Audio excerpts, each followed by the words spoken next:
Hello, welcome to VNews Broadcast Daily and following today's highlights. Bangladeshi Prime Minister begins her official visit to Vietnam. She hosts talk with Prime Minister Nguyễn Tấn Dũng. Vietnam News Agencies inaugurates the National News Agency Center in Hanoi. Internet users must pay 1,000 VND for each song to download from November 1st.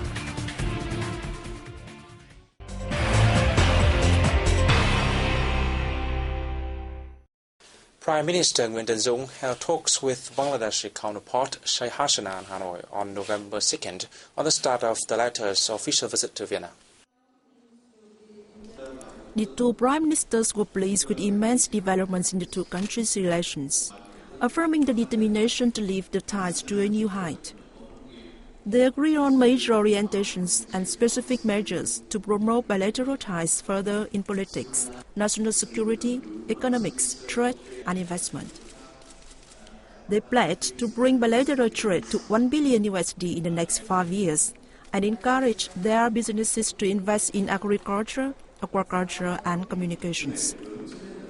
The leaders also exchanged views on regional and international issues of common concern, including climate change and food security. Right after the talks, they witnessed the signing of cooperation documents, including a memorandum of understanding on cooperation in animal husbandry and fisheries, and an agreement on the establishment of Bangladesh-Vietnam Business Council. They met the press later.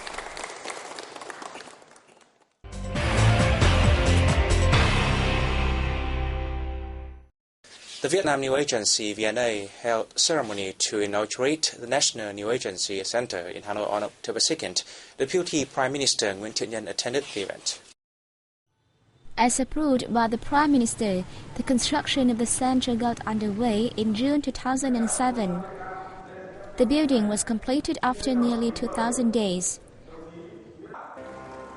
On a site of nearly 200,000 square meters, the center has 11 floors above ground and 2 basements. It is equipped with modern systems and meets the demand of a state news agency in the context of the rapid development of international and domestic communications. As a national news agency and strategic information center for the party and state, the Vietnam News Agency will reap even greater achievements in the future and provide the latest and most accurate information on the country's socio-economic development to the public.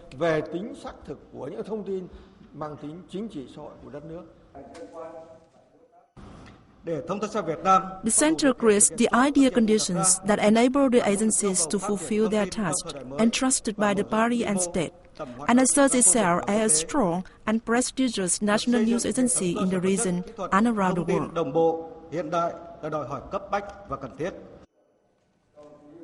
The Asian Development Bank (ADB) will provide $20 million in grants and loans to assist Vietnam and Laos in preventing the spread of HIV infections in 23 border provinces.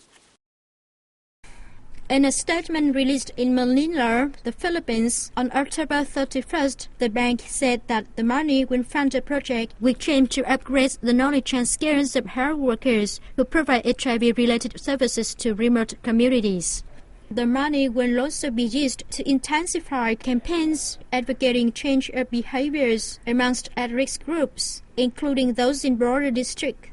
It will also help the two neighboring countries strengthen their national HIV planning and management. The project is expected to be implemented over 5 years until December 2017 at a total cost of $21.9 million. Of which Vietnam and Laos will contribute more than $1.3 million and $0.5 million, respectively. Sweden will also finance $1 million to the project via the Cooperation Fund for Fighting HIV/AIDS in Asia and the Pacific.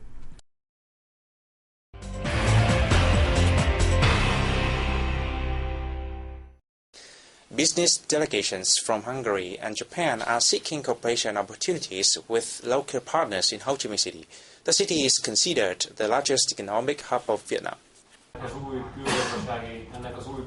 a conference on November 1st, 50 Hungarian businesses operating in environmental protection, water treatment, information technology, agriculture, education and health showed their intention to seek partners in their fields.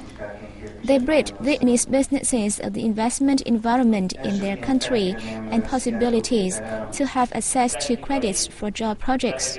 Trade between Vietnam and Hungary expanded 16% to $160 million in 2011. It hit $80 million in the first half of 2012 and is expected to grow higher in the coming time.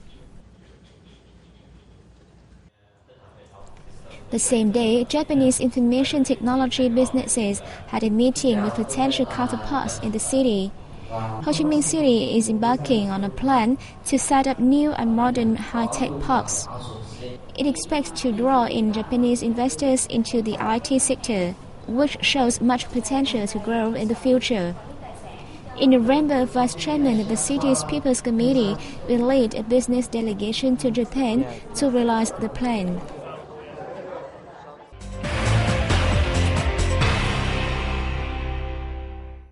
Doping in sport is one of the hottest issues for not only Vietnam, but every other nation in the world. In a bid to ensure a level playing field and prevent players using drugs, Vietnam's Football Federation has been asked to conduct mandatory drug tests for players in the 2013 season.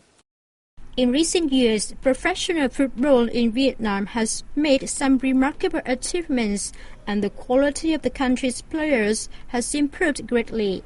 However, some players have been involved in the misuse of drugs, but most of their cases were not handled thoroughly. According to Minister for Culture, Sport and Tourism Hoàng Anh Tuấn, the ministry has now set up a doping and sports medical center in Hanoi. The center will help ensure equality and transparency in competitions and reduce the cost of doping tests because all the tests were done in either China or Malaysia. The minister said that in the future, all international and domestic athletes who take part in professional competitions in Vietnam will be tested strictly. A thorough testing regime will be introduced to help stop drugs in sport and make professional athletes think twice before they are tempted to take drugs. From November 1st, interest users in Vietnam will be able to listen to music online for free, but must pay 1,000 Vietnam dong, 0.05 US cent for each song they download. This is a positive move for Vietnam's music sense, as copyright infringements are still on the rise. According to Phùng Tiến Công, the deputy director of the MV Joy-Stop Corporation, almost a quarter of the population uses the Internet. Over 3/4 of those use online music services.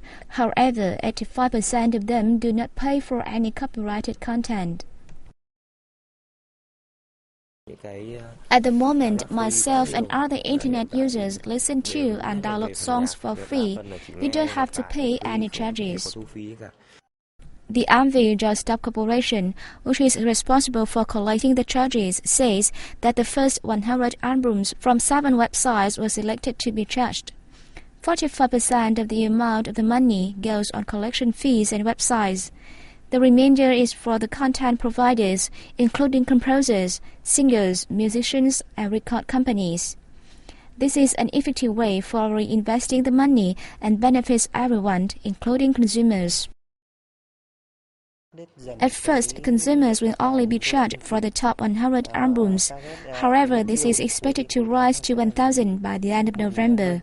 We will try to collect charges on every album on the market by early 2013. Charging for music protects the rights of the writers, musicians, singers, and the record companies. With their interests protected, they can relax a bit and create new work without financial pressures on them. However, the measure still faces many challenges, especially when breaking copyright infringements is rife in Vietnam. The first problem is that Vietnamese consumers have become used to accessing music for free. The second is the legal framework, which protects the rights of websites that charge, because Internet users can move to other websites, including overseas ones. The third is the lack of convenience for consumers, as they need to create an account with a music website and then pay their fees by SMS. Collecting royalties for downloaded songs will combat copyright infringements and help the online music market to develop. And that is the end of our news today. Thanks for watching and goodbye for now.